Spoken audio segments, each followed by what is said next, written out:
successful. Every how to set it.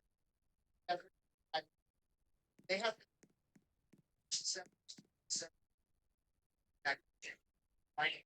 job missions every single time.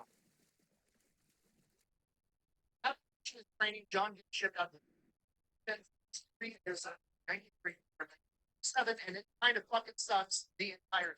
No, this time of year, I'm on absolute up and cut right now. That's what breaks out. John is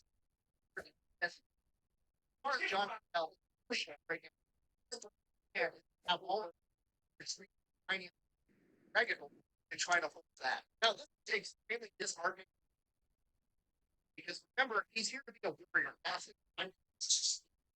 he's over here.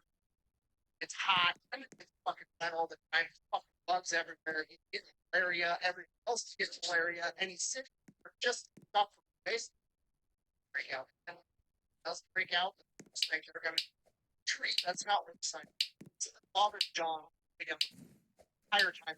Despite that, he tries to make it, which is really hard at times. Very John either doesn't talk about him, just doesn't have to fucking take care of him. Because they have basically nothing.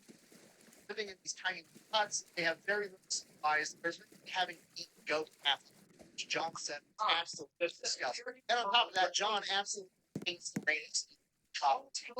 Staying on wool rubber socks get wet on his feet. It drives him absolutely insane. It bothers him so much that it becomes a well-known thing for gambling against John Bassel. He was willing to accept dry cotton socks as currency to gamble with.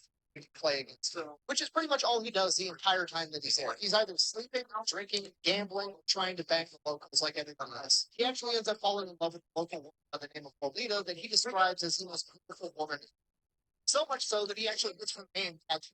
The constant drinking game gets old after a little while, so he decides that he's going to start training boxing. So he gets back to running, jumping rope, starts sparring with any other army guys. Spar with him, and then eventually he ends up taking his first fight in the army for boxing. Takes his first match, goes in there, knocks the guy out the first round, takes another match, knocks him out too. After a little while, he is the best boxer with his unit, and then he goes and competes, becomes the best boxer in the army, and then he goes, it's again knocking out the Navy's champion, becoming the best boxer in the U.S.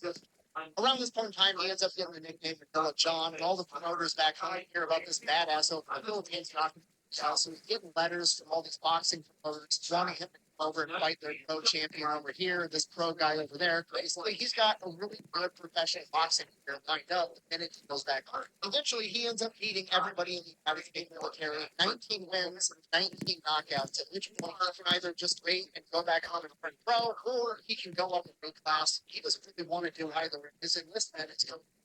John decides that he does not want to go up a weight class. He definitely does not want to re-enlist in the army because his past 3 years have fucking sucked. And he doesn't want to go back home to boxing because he doesn't think that that's the warrior calling. So John finishes up his enlistment in 1987 and goes back home. He was in with mom and dad all over again. He's right back at square one, not knowing what to do. He goes right back to being a caddy at the golf course. And at this point, mom and dad are getting worried because, I mean, he's a 21-year-old man. This is the 1930s. He should be having kids by now. And he's over here working some part-time high school job. He needs to go to a real job and make something of himself. Start building a family. And while nobody's saying it out loud, John feels that constant pressure, both from his family and his community. And he just doesn't.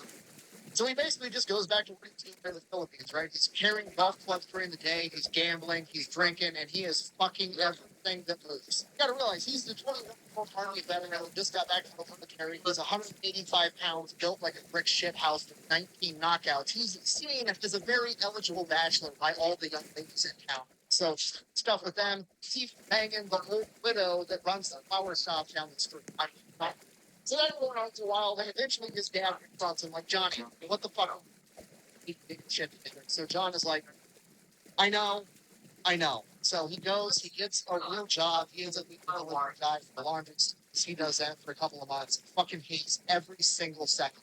But now mom and dad are proud of him, he's gone out the world, he's got a real job, he's full, family thing. Soon he'll probably get a wife, settle down, have kids, do what, they're supposed to do. Doesn't make it there very long. It's quitting. He just can't stand to do it. His parents are super disappointed right out of the gate. At which point, John is like, I'm going to move out. I'm going to go somewhere else. I'll go out on my own. So he moves to a different state, gets a job with a gas company. So he does that for like 6 months. He becomes one of the top employees at the company. He's getting along fine. He does the work really well, but he absolutely hates it. He doesn't feel like he's fulfilling his higher calling. And around this same time, all the news is coming out about the massacre at Nanjing, Japan invading China, killing hundreds of thousands of innocent civilians. There's stories coming out about Japanese officers beheading innocent Chinese civilians until their arms are so fatigued they can no longer lift their swords. And this bothers John to his core because even though his time in the army wasn't great and he hated it the entire time, he still considered himself a professional, not understand why another professional military would do that to innocent civilians. And with this, John has his second vision, basically a more clear version of his first vision. He is supposed to be a warrior, but he is supposed to fight the Japanese. And with this, he decides that he's going to enlist, but this time he's not going to the army. He told his mother, and I quote, "The army's too soft, Ma. I'm going with the Capabilities that we have with HubSpot, right? Easy setup, that with